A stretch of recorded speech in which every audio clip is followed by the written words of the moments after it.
في خبر آجل: لماذا يقدم السيد فوزي القجع أندريس إنيستا بعد انتهاء نهائي كأس إفريقيا؟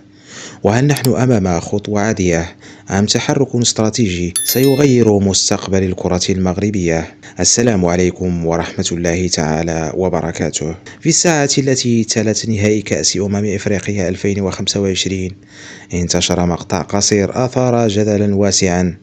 السيد فوزي القجع رئيس الجامعة الملكية المغربية لكرة القدم يقدم أسطورة كرة القدم الإسبانية أندريس إنيستا داخل أروقة التنظيم في مشهد بدا عابرا، لكنه في الحقيقة ووفق معطيات متطابقة لم يكن عابرا أبدا.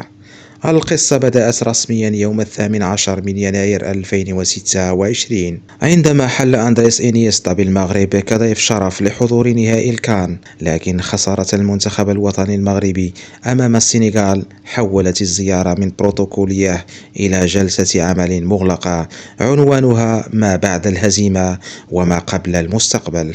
مصادر مطلعة تؤكد أن السيد فوزي القجع لا يرى في إنيستا مجرد اسم أسطوري، بل عقل كروي نادر، لاعب صنع المجد في أكبر الضغوط وفهم كرة القدم من داخل أعقد المنظومات التكتيكية في العالم.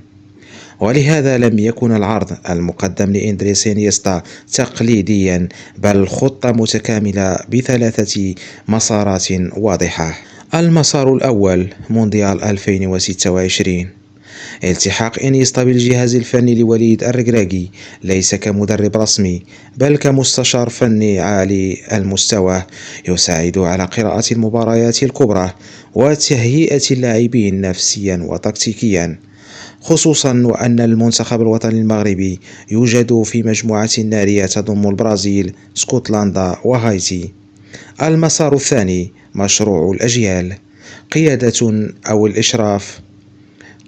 أو الإشراف على مشروع تدريبي ضخم داخل أكاديمية محمد السادس بهدف خلق هوية كروية مغربية موحدة من الفئات السنية إلى المنتخب الأول، على غرار نموذج لاماسيا الذي صنع جيل برشلونة الذهبي. أما المسار الثالث فهو دبلوماسي كروي. دور استراتيجي لإنيستا كسفير غير رسمي لملف المغرب، إسبانيا، البرتغال لاستضافة كأس العالم 2030، مستفيدا من مكانته الرمزية في إسبانيا وهدفه التاريخي في نهائي مونديال 2010. هنا نحن لا نتحدث على صفقة لاعب ولا عن مجاملة ما بعد النهائي، بل عن هندسة مستقبلية. وسائل إعلامية دولية ومن بينها صحيفة إيس الإسبانية وذا أتلانتيك أكدت وجود مفاوضات متقدمة، وأن إنيستا أبدى اهتماما حقيقيا بالمشروع المغربي، واصفا إياه بالطموح والواقعي. بل إن بعض التقارير تشير إلى أن المباحثات دخلت مرحلتها النهائية، وقد يتم الإعلان الرسمي خلال الأسابيع القليلة المقبلة. والسؤال الذي يفرض نفسه الآن: إذا نجح فوزي القجع في استقطاب أحد أعظم عقول كرة القدم الحديثة، فهل يصبح حلم التتويج بكأس العالم 2030 على أرض المغرب أكثر من مجرد طموح؟ شاركونا آرائكم في التعليقات.